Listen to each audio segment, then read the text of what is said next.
પ્રકરણ 17 સાપુતારાનો પ્રવાસ. વિદ્યાર્થી મિત્રો, શું તમે ક્યારેય સાપુતારાના પ્રવાસે ગયા છો? ત્યાંનું કુદરતી વાતાવરણ ખૂબ જ સુંદર હોય છે. તો ચાલો આજે આપણે સાપુતારાની સુંદર પ્રકૃતિ અને ત્યાંની વિવિધતાઓ વિશે જોઈએ.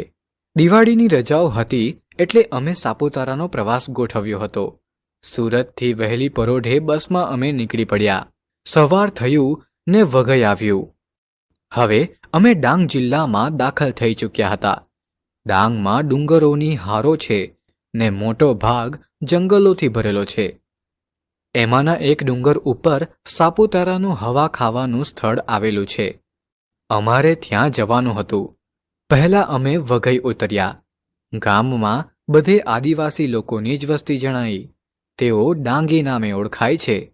વાંસના ટોપલા, ટોપલી ને પંખા લઈ ડાંગીઓ અમને વીંટળાઈ વળ્યા. એમાંના એક જણ પાસે વાંસના હરણ, મોર ને કબૂતર જેવા રમકડા હતા. ડાંગના જંગલોમાં પુષ્કળ વાંસ થાય છે. એમાંથી તેઓ હાથ ઉદ્યોગની આવી બધી ચીજો બનાવે છે. વાંસના રમકડાની તો પરદેશમાં પણ માંગ છે. વઘઈ ઇમારતી લાકડાનું મથક છે. ડાંગના જંગલોમાં ઊંચી જાતના સાગના ઝાડ ખૂબ થાય છે. સાગ ઇમારતી કામમાં વપરાય છે. વઘઈમાં ઠેર ઠેર ઇમારતી લાકડાની લાટીઓ જોવા મળી. ડાંગી મજૂરો એમાં કામ કરતા હતા. મર્દાનગીથી ઓપતા શરીરવાળી આ પ્રજા અમને ભોળી, ભલી ને માયાળુ જણાઈ. સ્ત્રીઓ કથીર કે ચાંદીના ઘરેણાથી લદાયેલી હતી. બસમાં બેસી અમે આગળ વધ્યા. હવે ડુંગરાળ પ્રદેશ શરૂ થયો. ઉગતા સૂરજના કિરણો સામે ડુંગરાળ ભાગ ઉપર પડતા ને બધું કેસર વર્ણું બની જતું. એમાં ઘેરી વનરાઈનો લીલો રંગ મજાની નવી ભાત પાડતો. હવા પણ બદલાઈ રહી હતી. બસ ઊંચે ને ઊંચે ચડતી જતી હતી ને સાપુતારા જાણે પાસે ને પાસે આવતું જતું હતું. જોકે હજુ વચ્ચે થોડું ફંટાઈને વનસ્પતિ બાગ અને આહવા જોઈ લેવાના હતા. પણ અમારું મન તો સાપુતારા જ ઝંખી રહ્યું હતું. સાપુતારા એટલે સાપોનું રહેઠાણ. સાપ તો જોવા મળે ત્યારે ખરા, પણ રસ્તો તો સાપ ચાલે એવો જ વાંકો ચૂકો હતો. ખીણના પંખીઓએ સવારનું ગાન શરૂ કરી દીધું હતું. વારે ઘડીએ ઝાડીમાંથી ઉડીને દૂર જતા એ પંખી ટોળા દેખાતા હતા. અહીં કબૂતર, મોર, તેતર ને મરઘા જોવા મળે છે. એમ તો જંગલમાં વાઘ, દીપડા, ઝરખ ને હરણ જેવા પશુ પણ હોય છે. સાપુતારાની ઊંચાઈ લગભગ 1000 મીટરની છે. પણ ઓછું કંઈ સીધું જ ચઢ્યા કરવાનું હોય છે. એટલું અંતર પણ વટાવતા ઢાળ, વળાંક ને ચઢાણવાળી ખાસી એવી મુસાફરી કરવી પડે છે. આહવા આવ્યું ને અમે જોવા ઉતર્યા. આહવા ડાંગ જિલ્લાનું વડું મથક છે. અહીં પણ વસ્તી તો આદિવાસીઓની જ હતી. ગામ નાનું ને ઓછી વસ્તીવાળું છે. અહીં અમને આશ્રમ શાળા જોવાની મજા આવી.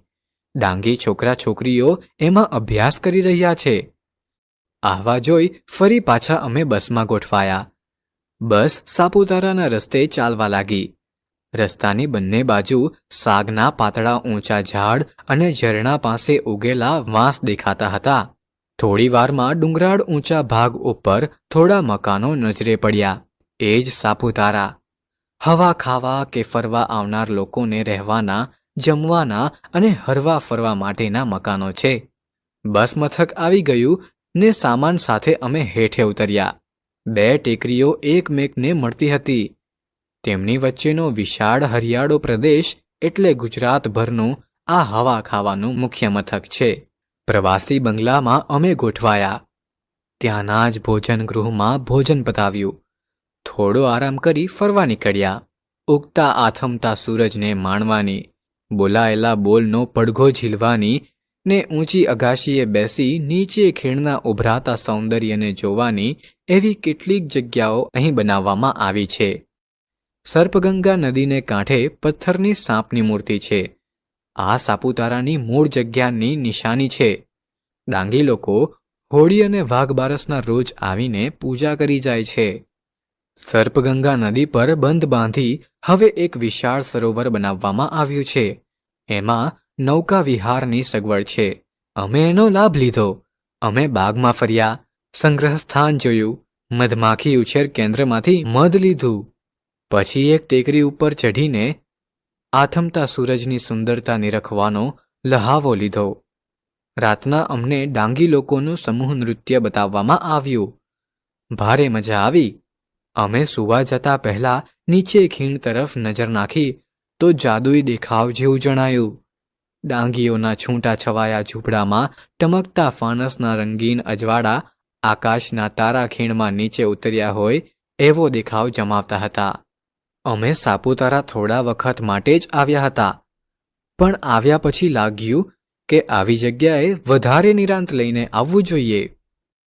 સારાંશ: આ વાર્તામાં પ્રવાસનો અનુભવ અને પ્રકૃતિના સૌંદર્યને અદ્ભુત રીતે દર્શાવવામાં આવ્યું છે. પ્રકૃતિ એ કુદરત દ્વારા મળેલ અદ્ભુત ભેટ છે. પ્રવાસ કરવાથી આપણા જ્ઞાનમાં વધારો થાય છે.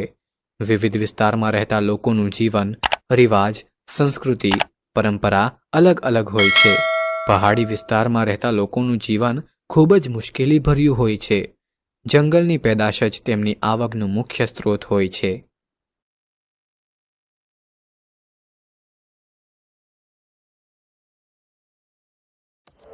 Your